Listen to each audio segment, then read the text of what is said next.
Assalamualaikum warahmatullahi wabarakatuh. Hai pemirsa, jumpa kembali bersama saya Dia Astika dan saya Indah di The Journey. Setiap perjalanan punya sejarah. Nah pemirsa, tim The Journey kali ini agak sedikit jauh nih ya perjalanannya. Kita kali ini datang ke salah satu desa yang ada di Kabupaten Batang, dan tapi cukup jauh ya. Hari ini kita tadi sudah melakukan perjalanan yang cukup panjang, bahkan aku sepanjang perjalanan tertidur. Iya, dan aku beberapa kali tidur ya, dan sempat mengalami jet lag juga. Betul, tadi kita sempat jet lag dan ya, kedatangan kita kali ini ke Desa Bawang ini adalah untuk meruntut sejarah. Kira-kira apa saja yang ada di Desa Bawang ini. Nah, kita sempat mencari, mendapatkan sedikit informasi tentang tokoh-tokoh yang ada di Desa Bawang ini. Salah satunya adalah tokoh kepala desa pertama di Desa Bawang, itu namanya adalah Mbah Rono Wijoyo. Ya. Nanti kita akan diperkenankan untuk mendatangi makam dari tokoh-tokoh yang berpengaruh untuk pembentukan Desa Bawang itu sendiri. Dan kira-kira seperti apa ya keseruan kita hari ini, apa saja yang akan kita temukan. Mungkin tetap ikuti terus keseruan kita di The Journey. Dan seperti apa kira-kira di Desa Bawang ini, apa yang hari ini akan kita dapatkan di Desa Bawang ini. Jadi tetap ikutin terus perjalanan kita di The Journey. Setiap perjalanan punya sejarah.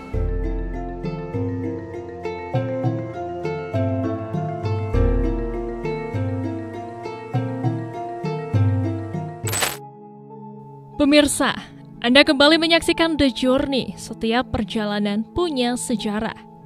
Kali ini tim The Journey mendatangi Desa Bawang, Kabupaten Batang, untuk mengulik sejarah yang ada di sana. Kira-kira apa saja yang akan kami temukan dalam episode kali ini? Tetap ikuti perjalanan kami menelusuri sejarah dalam program The Journey Batik TV. Assalamualaikum warahmatullahi wabarakatuh. Perkenalkan, saya Nur Hafidin, Kepala Desa Bawang, Kecamatan Bawang, Kabupaten Batang. Bawang karena setiap tahun sudah menjadi agenda besar untuk warga masyarakat Bawang. Setiap bulan Asyura yang biasa kita kenal di adat Jawa itu mengadakan acara suran. Acara suran ini biasanya diawali dengan acara ziarah sesepuh yang ada di Desa Bawang. Karena di Desa Bawang ini ada beberapa sesepuh, diantaranya ada pendiri Desa Bawang yang konon ceritanya kakak beradik dengan Mbah Wali Sukodono. Ada terah langsung dari Mataram. Itu makamnya terletak di Desa Bawang, tepatnya di Dukuh Dlimasari, RT 11, RT 4 Desa Bawang. Terus di Bawang juga ada makam pendiri Desa Bawang, termasuk kepala desa pertama yang ada di Desa Bawang yang dikenal dengan nama Mbah Surokonro atau Mbah Rono Wijoyo. Mbah Rono Wijoyo ini konon ceritanya dulu pecahan pasukan dari Diponegoro, sekarang yang berdomisili di Desa Bawang, dan saat ini makamnya ada di Desa Bawang.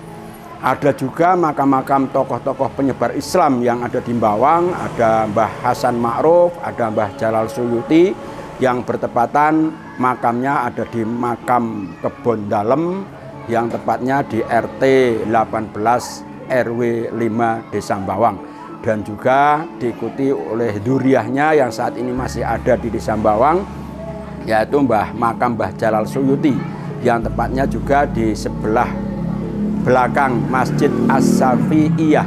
Itu merupakan masjid pertama yang ada di Desa Bawang.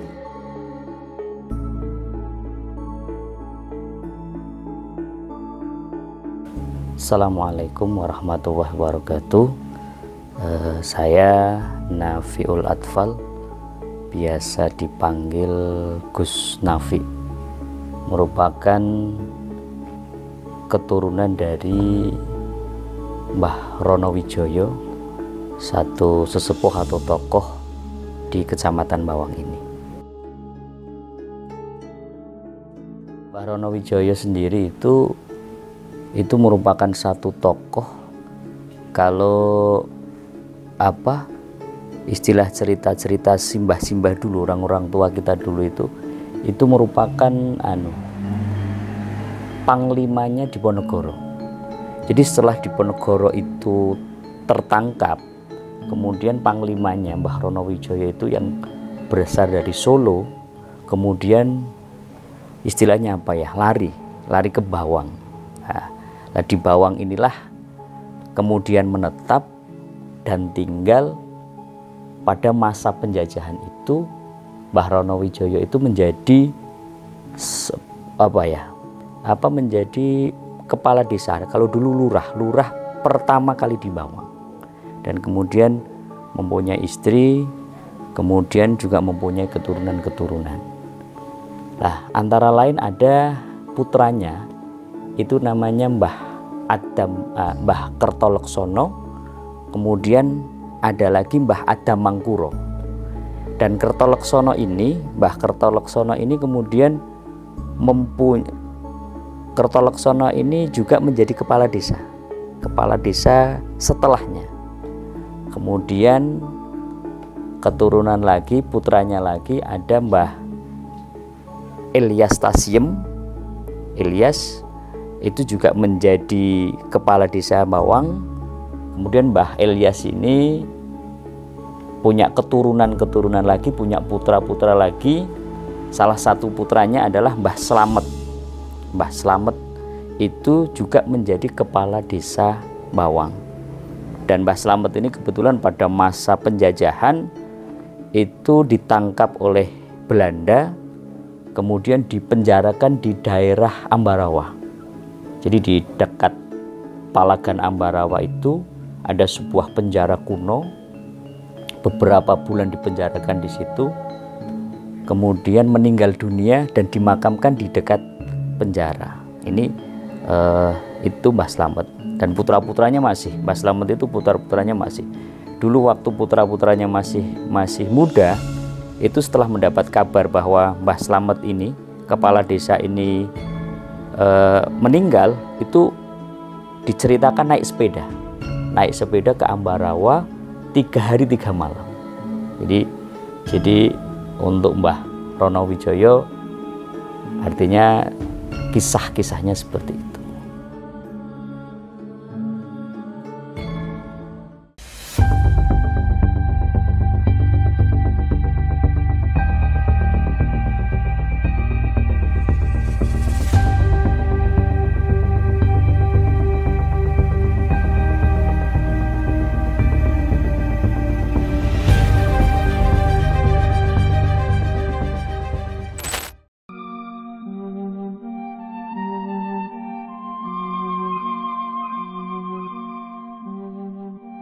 Oke, kita udah bersama Pak Kiai nih. Pak Kiai ini pemandangannya enak sekali nih Pak ya.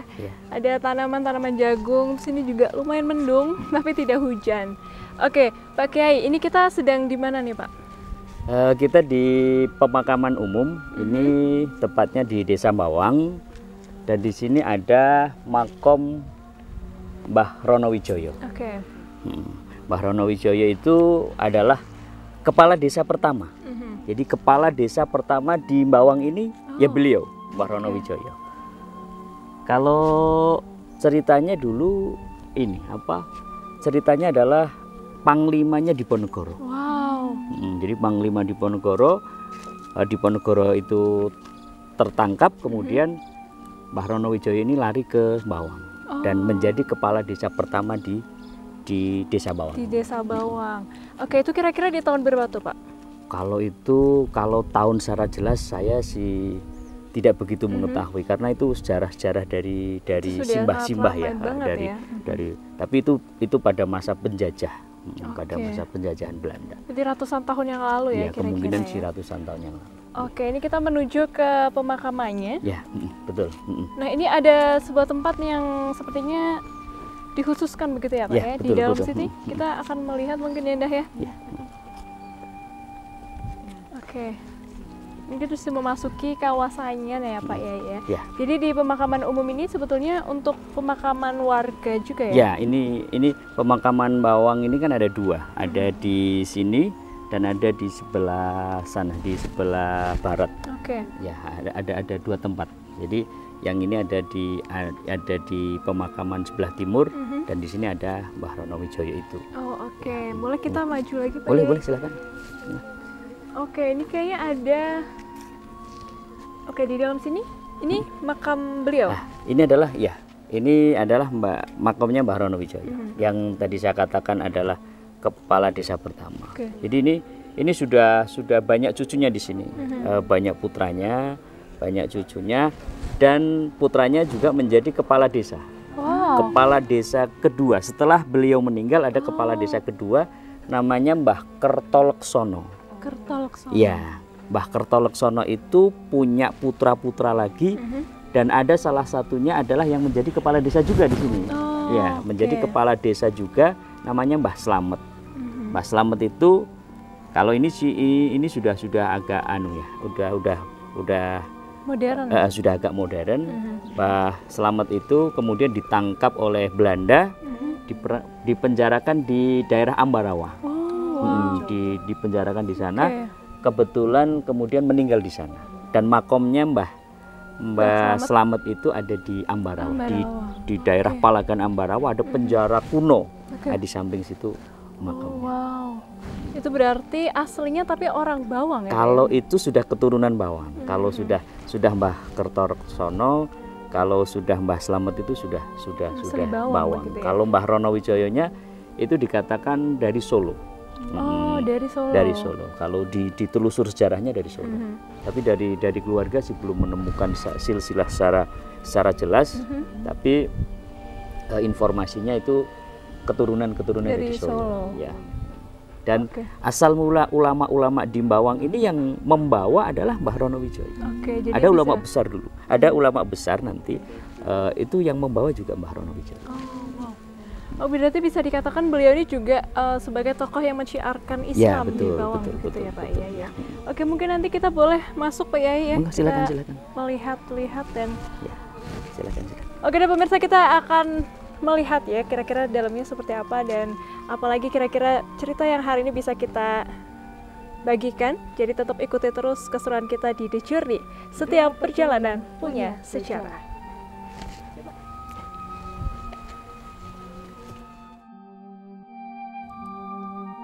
Mbah Rono Wijoyo adalah seorang pendatang di Bawang.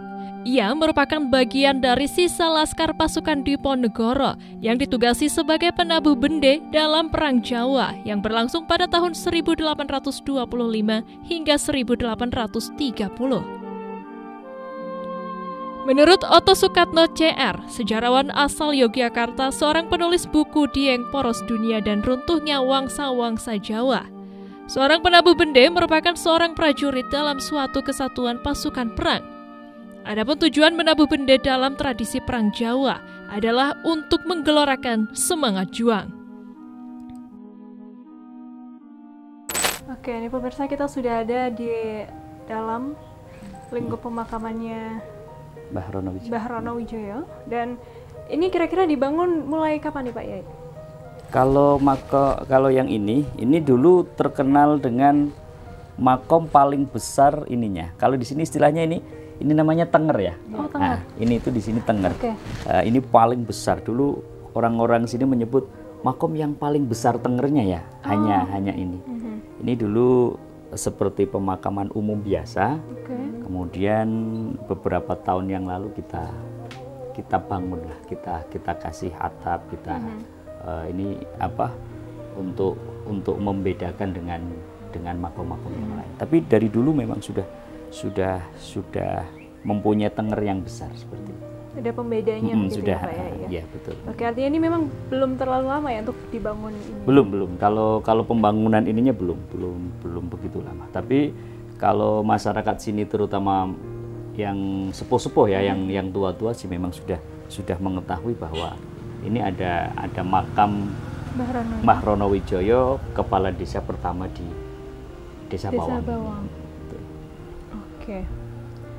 Kalau beliau kira-kira Pak Yai ada pengetahuan nggak? Mungkin di tahun berapa kira-kira beliau wafat? Kalau tahun sendiri saya kurang ini ya. Karena ini mungkin karena kepala desa pertama kan mungkin bawang itu saya nggak bisa membayangkan keadaan bawang pada waktu itu ya, karena bawang ini kan perkembangannya kan belum lama, jadi bawang pada saat itu mungkin ya masih dalam keadaan hutan belantara mungkin ya. Oke deh Pak, ya mungkin kita bisa Pak mengirimkan doa mungkin ya. Ya. Boleh. Oke deh pemirsa, kita mau lanjut lagi, jadi tetap ikuti kita terus di The Journey. Setiap punya sejarah.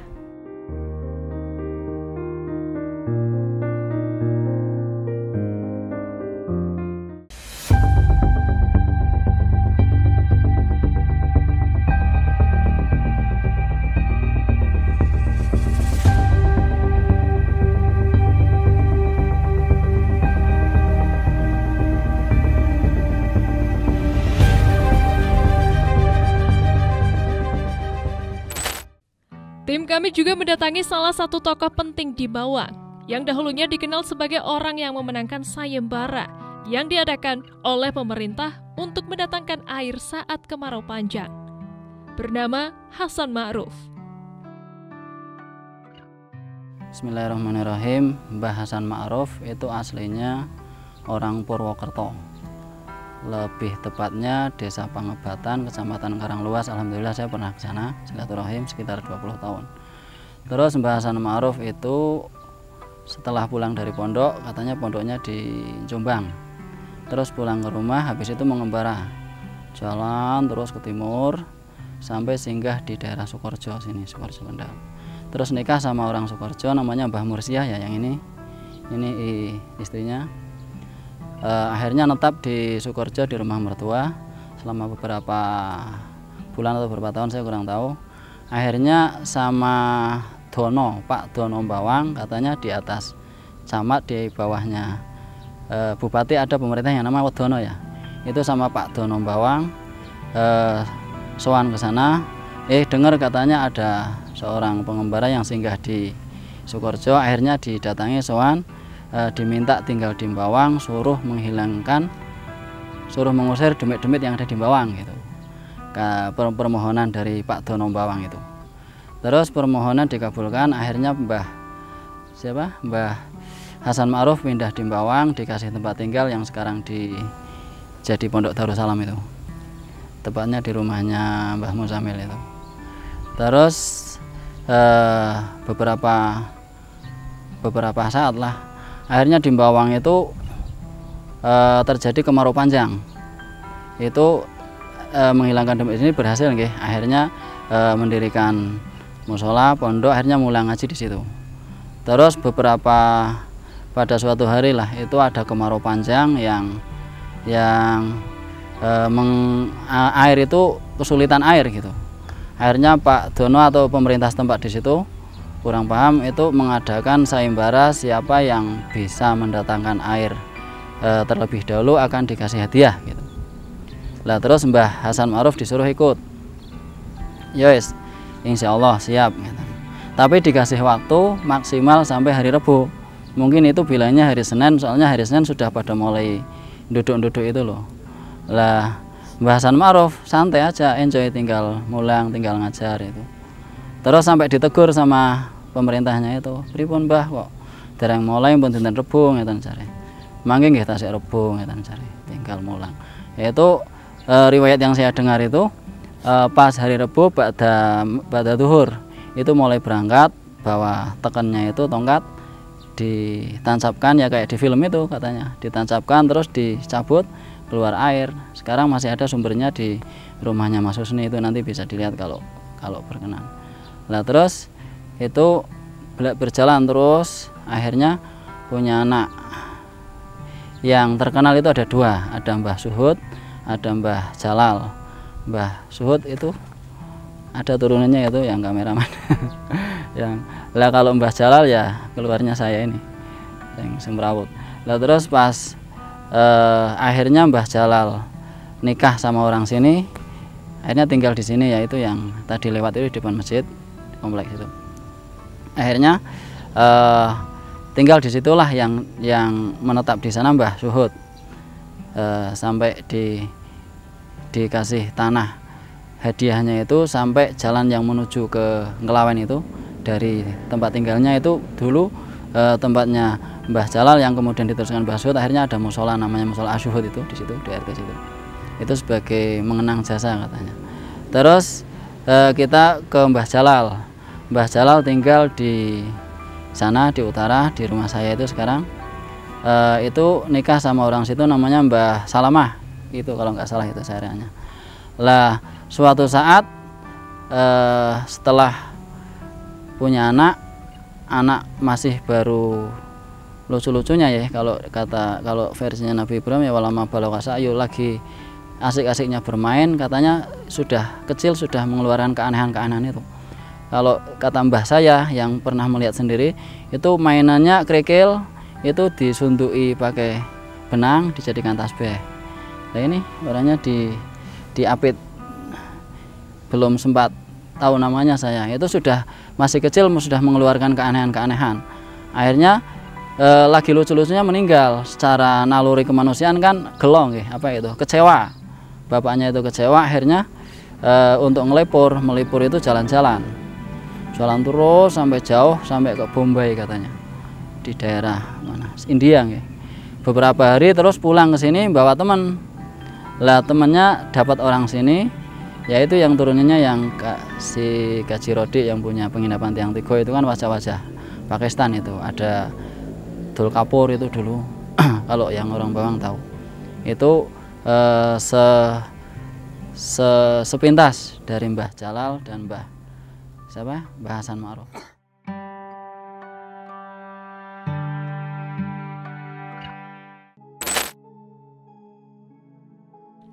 Selain mendatangi makam tokoh-tokoh tadi, kami juga mendatangi salah satu tokoh penyebar agama Islam di wilayah Bawang.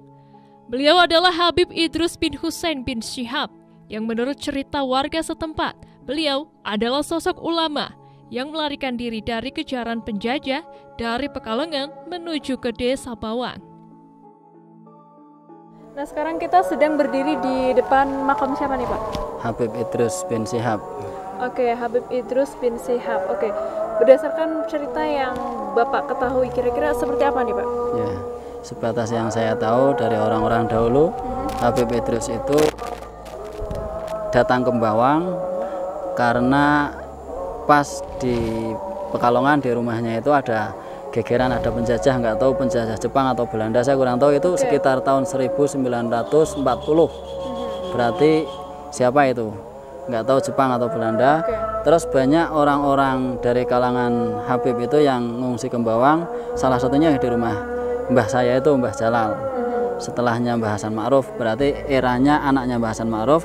Terus Mbah Jalal itu ada banyak pengungsi yang datang ke situ, termasuk Habib Idrus bin Syihab ini. Terus yaitu alhamdulillah bisa terjaga hubungan persaudaraan antaranya keluarga saya dengan orang-orang yang ngungsi itu. Sekarang sudah ada yang pindah di Semarang, di Surabaya, alhamdulillah disempatkan mampir ke saya, dan juga saya alhamdulillah juga pernah ke sana gitu. Lah kalau Habib Idrus ini sempat putus hubungannya sampai era bapak saya baru nyambung lagi. Terus ini berhubung Habib Idrus ini juga termasuk seorang ulama dan juga pejuang, akhirnya di tempat rumah mbah saya ikut membantu mengajar, ya ikut tradisinya di rumah pakainya Jawa Pegon itu dulu ngajar.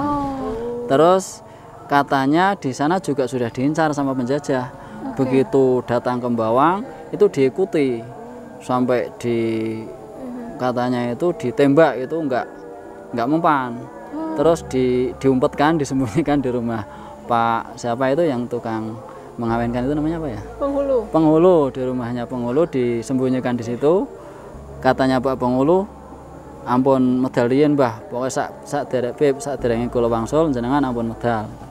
Tapi katanya Habib Idrus, aku arep metu, aku diundang Mbah Jalal, aku wis diundang karo mbae ngeten jare. Mbae iki berarti Mbah Kanjeng Nabi itu nggih. Ternyata itu memang ajalnya. Lah terus pas jalan di perempatan itu ditembak nggak mempan, akhirnya meninggalnya sama itu bayonet itu dimasukkan ke sini, baru meninggal yang ditembak di sininya itu proses. Nah ini kan akhirnya dipasang katanya loh di monumen Pekalongan ada yang 5 orang itu, ini salah satunya ini Tapi dia nggak mau disebut atas permintaan keluarganya, jangan dikasih nama gitu. Itu permohonan ini keluarganya di Pekalongan, di Ledok, Kampung Ledok itu di ada tulisannya Maulid Simtuduran itu loh, di selatannya Masjid Jami itu. Itu cucunya itu Habib Idrus yang itu. Ini mengadakan haul setiap tanggal 20 Muharram, aslinya meninggalnya. Cuma mengikuti diambil hari Ahad biar nggak mengganggu sekolahan. Kalau sekarang tanggal 11 Muharram untuk yang sekarang ini. Mungkin segitu dari saya. Oke. Itu tadi tentang siapa, Pak? Habib Idrus bin Habib Syihab. Idrus bin Syihab ya. Desa Bawang. Tadi kita sudah datang ke makam kepala desa pertama, Pak, yaitu Mbah Rono Wijoyo. Kemudian tadi kita juga sudah mendapatkan cerita tentang beliau gitu ya. Kemudian tadi kita juga sudah mendengarkan langsung dari Pak Humaydi tentang cerita tentang Hasan Ma'ruf. Mbah Hasan Ma'ruf. Mbah Hasan Ma'ruf ini. Kemudian sampai ini kita sudah berada di depan makam dari Habib Idrus bin Husain bin Syihab ya Pak ya. Dan pemirsa, hal yang bisa kita ambil hari ini adalah, yang bisa kita sampaikan hari ini, kalau aku pribadi, aku melihatnya kita sebagai seseorang yang masih terus berjalan atau menjalani hari-hari ke depan gitu ya, merasa diingatkan untuk ada sesuatu yang memang harus kita persiapkan ke depannya, yang lebih abadi dari kehidupan ini. Jadi lebih mengingatkan kita untuk berhati-hati mungkin ya kalau aku sendiri ya, dan juga melihat sejarah. Jadi segala sesuatu terjadi itu pasti ada asal muasalnya gitu. Kalau Indah, apa nih yang dilihat hari ini, Indah? Pelajaran apa yang bisa kita sampaikan ke pemirsa? Jadi kalau aku sendiri ya, setelah aku lihat ya dan aku mendengar cerita-cerita ya, sebagai seorang pemuda ya, kita ya sebagai pemuda, kita harus pelajari tentang ya, mengingat sejarah-sejarah entah dari desa atau tokoh-tokoh yang sudah berjuang untuk kita bisa hidup sampai hari ini gitu ya. Oke. Artinya kita diingatkan sekali lagi untuk bisa mengingat bahwa segala sesuatu pasti ada asal muasalnya, sebab akibatnya begitu. Dan mungkin itu saja pemirsa. Pak Humaydi, terima kasih banyak untuk waktunya Bapak. Kita mungkin boleh main lagi apa ya ke Bawang nanti di lain kali. Segala hormat. Dan pemirsa, mungkin itu dulu The Journey episode kali ini. Terima kasih sudah menonton di episode kali ini. Saya Dia Astika bersama dan juga Pak Humaydi berpamit undur diri dari hadapan Anda. Terima kasih sudah menyaksikan. Sampai jumpa di episode selanjutnya. Wassalamualaikum warahmatullahi wabarakatuh.